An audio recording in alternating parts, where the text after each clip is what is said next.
السلام علیکم۔ آج کی جو کہانی میں آپ کو سنانے جا رہی ہوں اس کا عنوان ہے خوشیوں سے ڈر لگتا ہے۔ ویڈیو شروع کرنے سے پہلے آپ سے ایک ریکویسٹ ہے کہ اگر آپ نے ابھی تک میرے چینل زرعی چوائس کو سبسکرائب نہیں کیا تو پلیز میرے چینل کو سبسکرائب کر کے بیل نوٹیفیکیشن کو آن کر دیں تاکہ آپ کو تمام ویڈیوز کے اپڈیٹ پر وقت ملتی رہیں۔ اس کے علاوہ آپ میری ویڈیو کو لائک اور شیئر بھی کر سکتے ہیں۔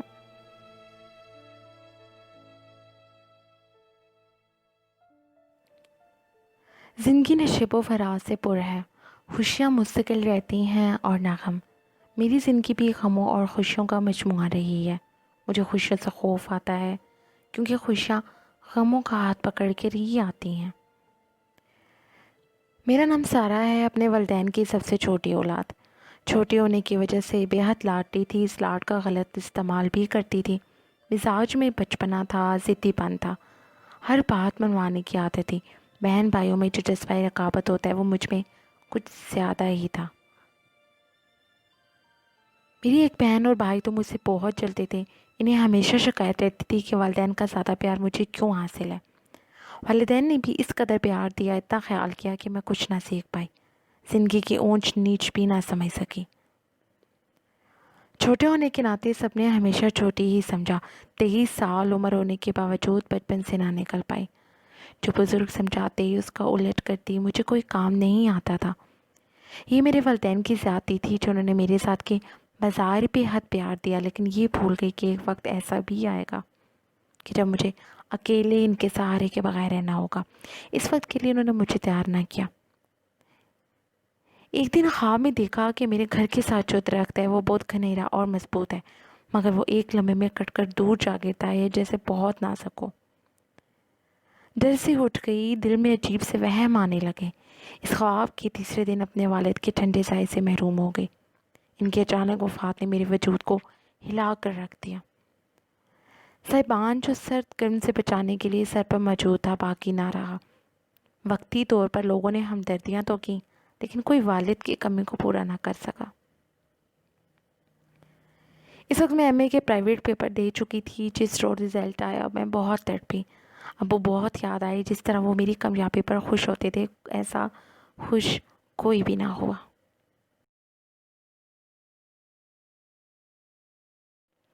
امی خوش ہوئی لیکن ابو کی کمی کو کوئی پورا نہ کر سکا۔ ایم اے کے دوسرے سال کا داخلہ بھیجنا تھا، مجھے ان معاملات کا بالکل پتہ نہ تھا۔ میرا کام تو صرف پڑھنا تھا۔ ابو خود ہی داخلے اور کتابوں کا بندوبست کرتے تھے، ان تفکرات میں کبھی پڑھنے ہی نہ دیا۔ اب لگتا تھا جیسے میرا کوئی کام نہ ہوگا۔ بھائی نے سب کروا تو دیا، لیکن اس باپ کی طرح نہیں جس کے ہوتے ہوئے مجھے ان چیزوں کے بارے میں سوچنے کا موقع بھی نہ ملا۔ خیر میں پڑھائی میں مصروف ہو گئی۔ ابو اکثر خواب میں آتے تھے، اسی طرح زندگی گزرتی رہی۔ ایم اے کر لیا، ابو بہت یاد آئے۔ وہ ہوتے تو کتنا خوش ہوتے۔ میں تڑپ تڑپ کر روئی۔ اسی دوران ابو کے رشتہ داروں میں میری منگتیوں کی پہ شادی کی تیاریاں ہونے لگیں۔ کئی لوگوں نے مخالفت کی۔ ددیال والوں نے امی کو بہت روکا، سب نے انہیں ڈرایا کہ تم بیٹی کی زندگی تباہ کر رہی ہو، وہاں رشتہ کر کے کیا ملے گا۔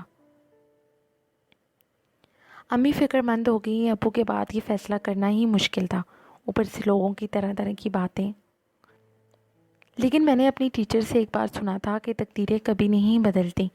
موت کا وقت، پیدائش کا وقت اور جیون ساتھی کا انتخاب، باقی انسان اپنے کوشش سے سب کچھ بدل سکتا ہے۔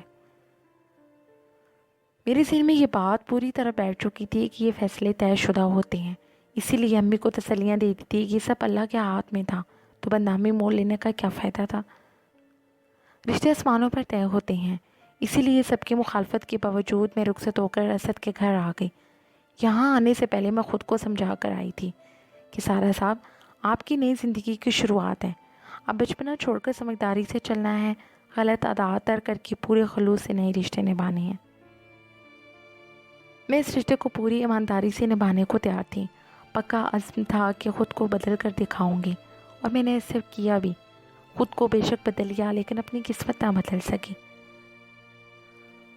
ہر ممکن کوشش کی کہ میری طرف سے کسی کو تکلیف نہ ہو، ہر وہ کام کیا جو امی کے گھر کرتے ہوئے نخرے کرتی تھی۔ بہت کوشش سے غلط عادات ترکیں، پورے دل و جان سے اسد کو چاہا، لیکن بدلے میں پتھری جولی میں گرے۔ شروع میں سب کا رویہ ٹھیک رہا، پھر شادی کے چند ہفتے بعد ہی میری جٹانی نے رنگ دکھانا شروع کر دیے۔ وہ ساس کو میرے خلاف بھڑکاتی ہیں، انہیں کہانیاں گڑھ کر سناتی ہیں کہ اس نے میرے ساتھ بدتمیزی کی ہے، حالانکہ ایسا کبھی نہ ہوا تھا۔ اصل کو بھی ایسی کہانیاں سناتی، وہ مجھے کہتے معافی مانگو۔ میں کہتی جب میں نے کچھ کیا ہی نہیں تو پھر کس چیز کی معافی۔ روز دفتر سے آتے ہی وسط کو لے کر بیٹھ جاتی، جھوٹی شکایتیں لگاتی۔ کچھ رشتہ داروں نے بتایا کہ سرے سے اس رشتے کے خلاف تھی اور اپنی بہن کو لانا چاہتی تھی۔ میں دن رات روتی رہتی، کوئی پرواہ نہ کرتا، اسد بھابھی کا ساتھ دیتے۔ یہ مصیبت ہی کافی تھی کہ مجھ پر انکشاف ہوا کہ اسد دفتر میں ایک لڑکی کو پسند کرتے ہیں، وہ اسے شادی کرنا چاہتے تھے، حالانکہ ہماری منگنی ہو چکی تھی۔ اسد چاہتے تھے کہ منگنی ختم ہو جائے، لیکن میری سسر نے منت سماجت کی کہ ایسا کرنے سے برادری والے نہیں ہمیں انہیں برا بھلا کہیں گے۔ آخر دباؤ میں آ کر اسے شادی کر لی، لیکن مجھے کوئی مقام نہ دیا۔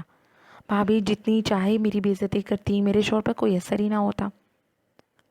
وہ اس لڑکی کے ساتھ خوش تھے، بھاوی سے اس لڑکی کی بات کرواتے، وہ ہنس کر دیور کی گرل فرینڈ سے بات کرتی اور بیوی پر زندگی تنگ کرتی۔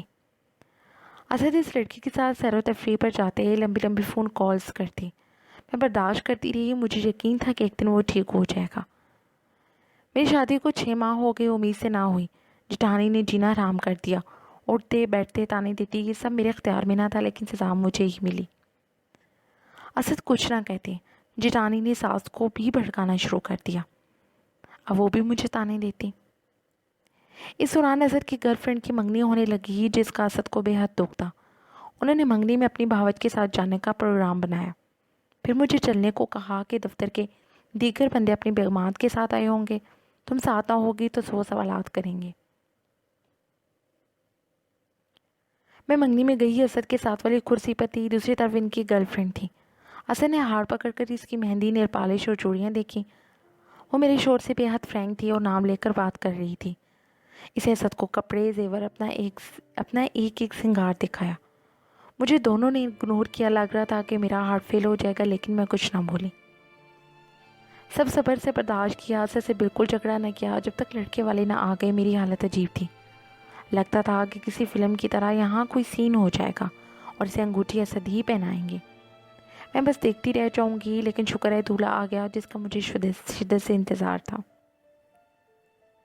دن گزرتے رہے، میں امید سے ہوگی، اللہ کو شکر ادا کیا۔ جیٹانی نے اب بھی تنگ کیا، کہتی کام کرو، میں کرنے کی کوشش کرتی، لیکن طبیعت کی وجہ سے نہ کر پاتی تو تانے دیتی۔ میرے میاں سے شکایت لگاتی، وہ مجھ پر غصہ ہوتے۔ یہ دن بہت اذیت میں گزارے، پھر اللہ نے مجھے جوڑواں بچوں سے نوازا۔ اب بھی جیٹانی نے نہ بخشا۔ بچے آپریشن سے ہوئے تھے، وہ مجھے کام کرنے کو کہتی، میں چھلے میں تھی، یہ ممکن نہ تھا۔ سارا دن ان کی باتیں سنتی، کوئی ان کو کچھ نہ کہتا۔ ساس کہتی بچوں کو دیکھو، بچوں کو دیکھتی تو جیٹھانی سناتی کہ کام نہ کرنے کا بہانہ ہے۔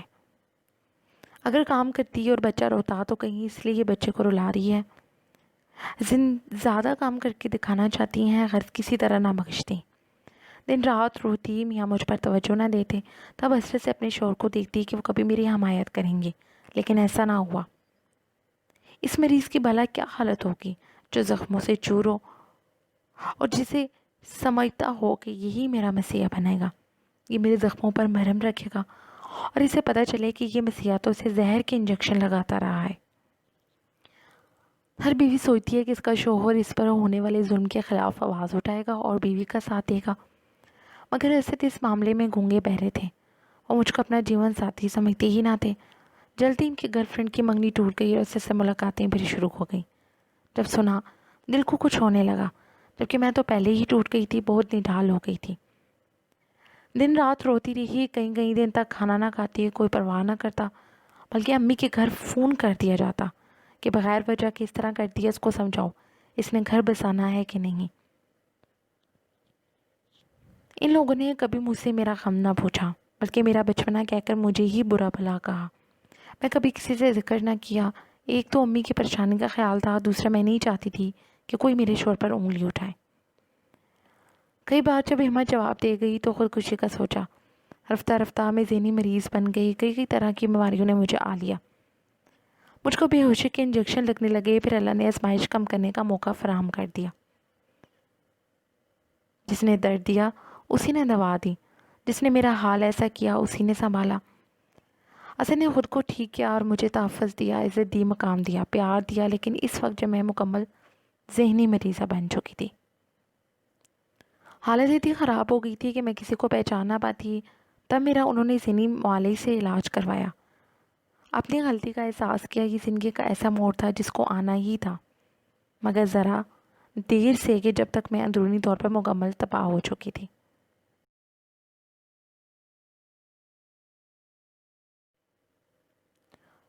ہوا یوں کہ اسد کی نوکری جاتی رہی، وہ اپنی ساری تنخواہ اپنی محبوبہ پر لٹاتے تھے۔ جب آمدنی بند ہوگی تو انہوں نے گرل فرینڈ پر خرچ کرنا بھی برائے نام کر دیا۔ گھر کا خرچہ تو سسر صاحب چلاتے تھے۔ یہ شروع سے ہی اپنی تنخواہ اپنے پاس رکھتے تھے اپنے جیب خرچ کے طور پر، حالانکہ اچھی خاصی آمدنی تھی، مجھ کو ایک پیسہ نہ دیتے تھے۔ محبوبہ تحفے، تحائف، ہوٹل اور ریسٹورنٹ میں کھانے پینے کی ساتھی اور شاپنگ کی دلدادہ تھی۔ جب یہ سب کچھ اسد پورا نہ کر سکے تو اس خاتون نے ان کے ساتھ گھومنا پھرنا کم کر دیا۔ اب وہ فون سننا بھی گوارا نہ کرتی۔ خدا کے کرنے کہ ان دونوں جب اسد موٹر بائک پر کہیں جا رہے تھے کہ ان کا ایکسیڈنٹ ہو گیا اور بری طرح چوٹیں آئیں، فوراً اسپتال لے جایا گیا، جہاں کافی دن سے علاج ہے۔ جب ذرا حالت سنبھلی، انہوں نے ایک دوست کے ذریعے محبوب کو فون کرایا کہ میں بستر مرگ پر ہوں، آ کر دیکھ جاؤ۔ اس ان کے دوست کو جواب دیا کہ مرنے والوں سے ہمارا کیا تعلق، ہم تو زندوں سے ناطہ رکھتے ہیں جو آج تھی نا امیدی میں تبدیل ہو گئی۔ پھر ایک لمحہ ایسا آیا کہ ان کا دل محبوبہ سے پلٹ گیا۔ اس وقت مشکل وقت میں نے اپنی ہمت سے بڑھ کر ساتھ دیا، تمام رات جا کر گزارنا۔ ان کی اتنی خدمت کی کہ یہ موت کے منہ سے نکل آئے۔ بات چیت نہ کر سکتے تھے تو اشاروں سے بات کرتے تھے، پھر بات چیت کرنے لگے، اپنے قدموں سے چلنے لگے۔ 3 ماہ کے طویل عرصے تک اسپتال میں رہے۔ اس تمام عرصے کی تمام راتیں میں نے ان کے سرہانے جا کر گزار دی۔ جو مجھے ان کی خدمت کرتے دیکھتا تھا اشش کر اٹھتا تھا۔ سبھی کہتے تھے کہ کیسی وفادار بیوی ملی ہے، یہ بہت خوش قسمت انسان ہے۔ میں نے کسی سے 1 روپیہ نہیں مانگا، اپنے زیور بیچ کر ان کے لیے پھل فروٹ کے ڈھیر لگا دیتی تھی اور کہتی بھائی نے بھجوائے ہیں۔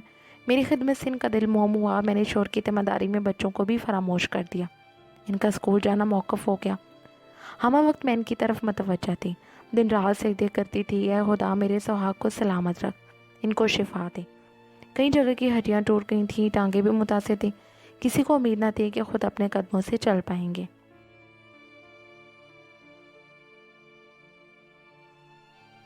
میری دن رات کی دعائیں رنگ لائیں، اللہ نے ان کو صحتیاب کیا۔ وقت کے ساتھ ساتھ زخم ٹھیک ہو جاتے ہیں، یہ بھی چلنے پھرنے ہنسنے بولنے لگے۔ پہلے جیسے ہو گئے کوئی اپنا کہہ سکتا تھا کہ یہ اتنے شدید و مضروب علیل تھے۔ جب خدا چاہے مصیبت اور بیماری دور کرتا ہے، وہی شفا اور صحت دیتا ہے۔ سو ان کو شفا ہو گئی۔ میں نے 1000 بار سجدہ شکر ادا کیے، منتیں جو مانی تھی ادا کی۔ اسد یہ سب کچھ دیکھ رہے تھے۔ آخر میرے خلوص نے ان کا دل میرے لیے نہ صرف موم کیا بلکہ وقف کیا۔ اس دل میں اب میرے سوا کسی کی تصویر اور حکمرانی باقی نہ رہی۔ تاہم میں خود کو نہ بچا سکی، ذہنی مرض موجود تھا۔ مجھے وہم آتے تھے، ڈرتی تھی، کبھی تنہائی میں چیخ نکل جاتی تھی۔ لگتا تھا جیسے غیر مرئی طاقتیں اور بلائیں مجھ پر چپٹ رہی ہوں۔ کبھی بیٹھے بیٹھے بے ہوش ہو جاتی اور جب ہوش آتا تو ہر ایک کو پہچاننے سے انکار کر دیتی۔ کوئی کہتا کہ اس پر سایہ ہے، کوئی ایسے بتاتا، بزرگ کہتے مرگی ہے، ہر طرح طرح کے عوارض بتاتے جاتے، لیکن ایسے سمجھتی تھے کہ ان کے مسلسل نظر انداز کرنے سے میری ذات ٹوٹی ہے۔ میں اندر سے کچی کچی اور ٹکڑے ٹکڑے ہو چکی ہوں۔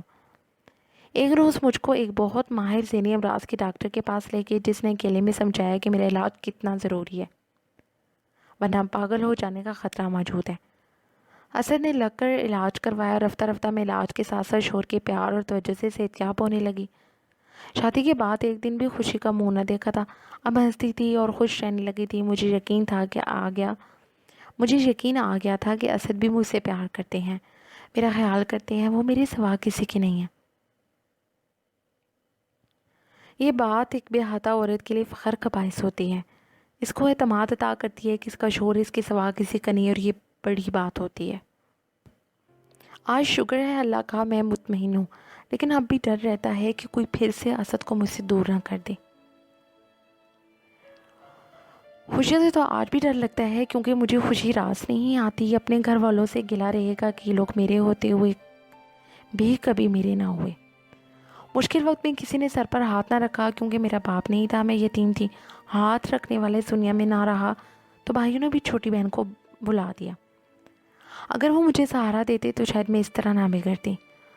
کچھ دکھوں میں سکھ پوشیدہ ہوتے ہیں، اسد اب مجھ سے بے انتہا پیار کرتے ہیں۔ میری ماضی کے دکھوں میں آج کی سکھ چھپے ہوئے تھے۔ میری تمام والدین سے گزارش ہے کہ بیٹی کی شادی کرنے کے بعد اس کو بالکل بلا نہ دیا جائے۔ اپنے ہاتھوں سے وداع کر کے پھر ایسا برتاؤ نہ کیا جائے کہ اپنے آنسو بھی آپ کو نہ دکھا سکے۔ شکر ہے آج خاوند میرا ہو گیا، اور سد شکر ہے کہ میں اور اسد اپنے بچوں کے سر پر سلامت ہیں۔ اگر اسد میری طرف نہ پلٹے تو شاید میں پاگل ہو جاتی، یا پھر خودکشی کر چکی ہوتی اور میرے بچے سوتیلی ماں کے زیر اثر ہوتے۔